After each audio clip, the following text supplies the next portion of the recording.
You don't really need the force fields when you can just kill stuff really, really fast. People love the Ultralists against Stalkers. Ooh, a Blink play. That's very fancy. Nice little rearrangement, nice little juke. And of course, Colossi against Hydras is always awesome for the Colossus hat. I'm very impressed with XLord, to be honest here. Look at the way he's able to defend this. Now we have some Immortals coming up. Oh no, there are Ultralists? Easy, I have 2 Robo Bays. Throw down some Immortals. Easy peasy. But very impressed with XLord's ability to recover from that 4-gate push at the start, and then immediately throw down 2 bases.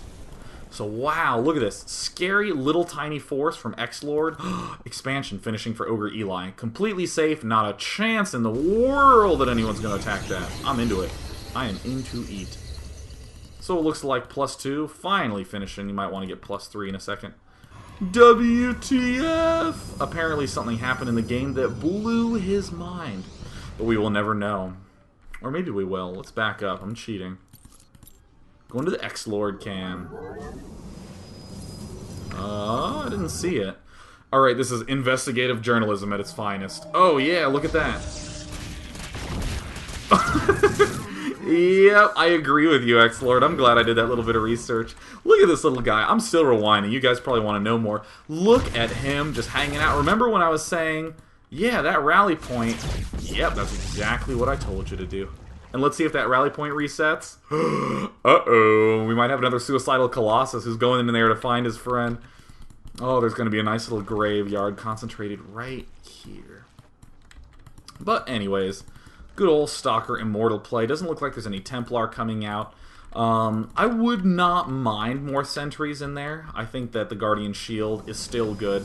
You can do cute things like throw force fields behind the Ultralist to cut his units in half still, and just sort of invite the Ultralist forward and try to pick those ones off with your Immortals and with some target firing.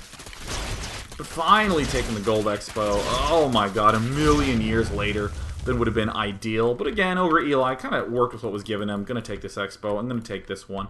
Some Spine Crawlers up here, locking that down. And, you know, just having some units be able to move up here is gonna lock down this entrance as well. Oh, I want to see what XLord has to say. Oh my god. Yeah, there's an attack coming up here, but you guys. Well, he's doing exactly what he was told. I mean, that's exactly where he's supposed to be. And it turns out that's a fairly safe place. Looking at the creep. Get me out of here! He's running the Ultralisk. He's like, yeah, don't worry about it. Uh-oh. Uh-oh, is he going to get to the high ground? XLord! XLord! Whew! Yeah, wow, that's pretty baller. That's actually awesome. Alright, what am I talking about? Coming back to the regular gameplay. Yep, adding on more Immortals. I would say about 4 Colossi is that money amount where you can get away with killing huge numbers of Hydras, because also note that if you do have that, you know, +2 upgrade, that means that you're going to be doing 38 damage. Hydralisks, as you'll note, have 60 life. I'm trying to find a Hydralisk just so I can mouse over and have that level of comfort, but you can just take my word for it. So that means that the Colossus will be able to kill it in 2 hits with enough upgrades. So if you have 4 Colossi, you can pretty much one-shot those rows of Hydralisks coming at you at the front. And of course the Immortals. Dude, this rally point, XLord. We were originally going to focus on the idea of maps and how to analyze new maps and how to get yourself... Oh yeah, there's the rally point, yes. How to get yourself into a healthy position thinking about maps, but it's always funny to see a rogue rally point doing its own thing. Still poking around here, yet +3 upgrades going up as well. Now, if you're Protoss in this spot, let's start thinking about expansions. Where's the next best place to take? Here. Very clear choice. Not here. Not here. You heard me say with Zerg, I like this place, because you can defend this region, and this Expo's locked down. One of the main reasons I was saying that is I was taking creep into account. If you have that creep spread everywhere, plus the fact that Zerg units are fast anyways, going to be in good spot. But as Protoss, you want to have a much tighter positioning. Sure, I could say things like Colossi and Stalkers with Blink can get from here to here and back and forth really easily. But the main reason that this is the safest is that these units are very slow. You just have a slow army. Immortals are slow and have bad AI. So absolutely this is the money place to Expo. And this is actually a pretty tense part of the game right now, because this is a lot of Ultralisks. I don't think you needed me to tell you that this was a lot of Ultralisks. That is a ton. That's 12 Ultralisks.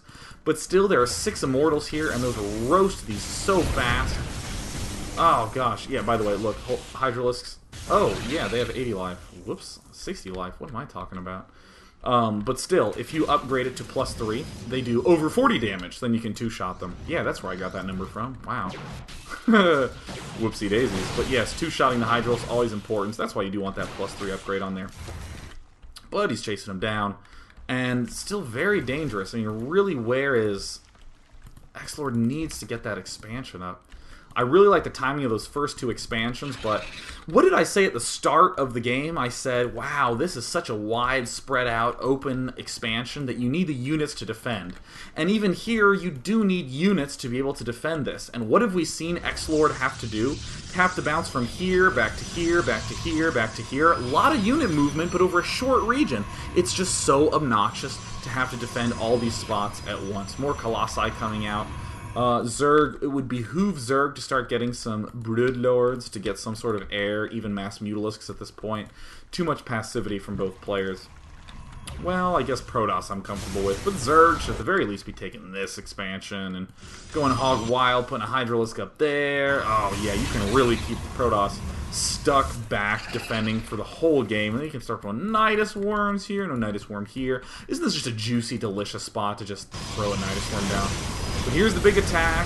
I'm actually going to hold over the Ultralisk because I think a lot of people don't get to this game state very often, and it's fun just to sort of see. I'll actually slow the game down marginally. Look at those Ultralisks fall so fast! Oh my god, the Immortals are so good against them. Holy crap. Holy crap. Oh my goodness. Having trouble against the Ultralisks? Yeah, just make some Immortals. Now, I just want to back up a little bit. Battle's always super useful to rewatch multiple times. Maxed Zerg against a 170 food Protoss. Maxed... Oh, no, sorry. I read that backwards. Yeah, did I ever read that backwards? Okay. 2 maxed armies coming up against each other. Here comes the flank. There's our flank. Moving right on in. Holy crap, perfect blink. It's one of the best blinks I've seen in like ages. That was just so flawless, just getting the Immortals themselves up front. Oh my goodness. Protoss losing 30 food, Zerg losing 70 food. Gonna try to come back from this, but really a lot of smaller units, a lot of Roaches, Zerglings, and air units are obviously going to be great against this, since the Stalkers are the only things that can shoot up. And here comes the counter push. Now, note that in the midst of attacking this, how well defended this expansion is. If there's some sort of counterattack, such a short walk distance to come back, units being rallied. If there was an attack here, these 2 Colossi could just turn and defend this. So great. Here comes the roasting. We talked a little bit about Colossus on this map, how it can bounce up and down very easily. We're seeing that right now. We can take this expansion out and continue to push at this front. Such cool play by XLord. Just having a lot of momentum. And still pretty impressive recovery. Yep, look, here's the counterattack. Uh-oh, getting a little bit farther away, getting a little bit farther away from the front. Counterattacks can be a little scarier, but XLord still being smart. Still setting up units there. Here come yet more Ultralisks, but of course we're just going to get roasted by those Immortals. Look at him plummeting down to 0. Oh my god, he's even target firing. How fancy. So the nice good old easy B by XLord, who does have 3,000 gas. At that point, I would not mind Templar. Or just start to spam sentries. I mean, if you're being aggressive enough, it's okay to burn money on units just to continue momentum. Oh, another awesome blink. We're loving the blink. Now Ultras, look at him just ripping through those Stalkers, but not quite enough Ultras. Oh god, a good game. Man, that was actually a very cool game. Oh, it is almost as though XLord did that for educational value. And by the way, start racking up your questions so that way we can take your questions. So there's a few things that I love about that game. One is that XLord really did an opening that was nice for that map. He did the 4 Warp Gate with the +1. Ooh, so crisp. Loving that +1 upgrade. To do a lot of pressure And then, when things started to go wrong, just pulled back, but focused largely on units. And it's really kind of nice to see how passive he had to be, how insanely passive he had to be after he threw down that expansion, because it was so wide open, so spread out. Taking that third base, had to keep his units there. And he took the kind of tucked away tiny third base that would allow him to be as defensive as possible. Now, one thing that I think will be the criticism for Zergs for the next few months is that Zerg players, especially in the early days of the beta, relied largely on how many drones can I get away with plus roaches. That was like what you did as Zerg. You would expand, you'd make drones, you'd get 80 drones, and you just keep vomiting larvae once you were maxed. And then whenever you got in the final confrontation, you'd have 3,000, 2,000 money, and you'd make 40 extra roaches and rally them to the battlefront. So you'd start losing units and then just start whomping over your opponent. But ever since there was that roach change, people, yeah, they've steered away from the roach and other unit compositions, but then they still had this passivity. Zerg had the opportunity to do drops, to do Nidus worms, to abuse the fact that you need those mobile forces to defend these kind of uglily placed expansions. But Zerg didn't. I wouldn't focus too much on the Ultralisks, as, you know, because most people are going to look at that and be like, whoa, the Ultralisk got toasted. I guess it means against that unit composition I shouldn't go Ultralisks. In a lot of circumstances, it's not... In a lot of circumstances, people will look at this clump of army and compare it to that clump of army and say, who wins? And whoever wins, they say, that guy's doing the right thing. But I want you to think about Ultralisk Zergling from Brood War. Why did people do that late game against Protoss? It actually is not that good against the main Protoss army. Dark Templar, Archons, Reavers, Storm, plus the typical mix of Zealots and Dragoons. God, Ultralisk Zergling loses that like every day of the week if your Protoss player is controlling it well. And, you know, it's too hard to just continually attack a frontal force's Protoss. But Ultralisk and Zerglings were really fast. You could sweep around, you could kill off this expansion here, you could sweep around, kill off that expansion over there. Oh my god, and then when you got in the final confrontation, Ultralisk Zergling was good enough that it would eventually win if there were a lot of resources behind the gate.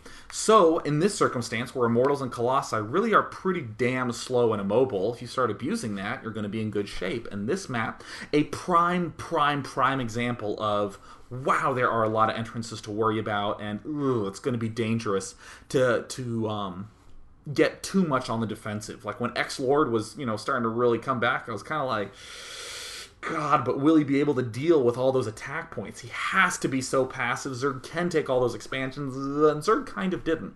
So that's why the first thing I looked at when I saw that map was, hey, I can take the gold expansion and be aggressive at the same time. And whenever I'm being aggressive, I don't have to worry as much about being defensive in a million places at once. So let us take some damn questions. Let us take damn questions. So, let us do this. So, Strophium asked a question that touched on a little bit, you know, just a moment ago, who says, as a Zerg player during endgame, would it benefit to change unit composition between battles, for example, from Ultraling to Mutiling, to exploit counters that are made? So, I'm going to, again, I want to always avoid that word counter, because you heard me use that StarCraft 1 example. Ultraling, not so good against your typical late-game Protoss army, but good because it can run away from that late-game army and kill everything around the map.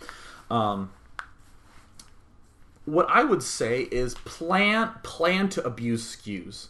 Don't look at his units and kind of go, huh, well, I see a lot of Stalkers and that's it. Maybe I should just get some Mutas. That sort of thinking will get you in trouble when you end up against better players, because you'll say, huh, he doesn't have that many Stalkers. Let me get some Mutas.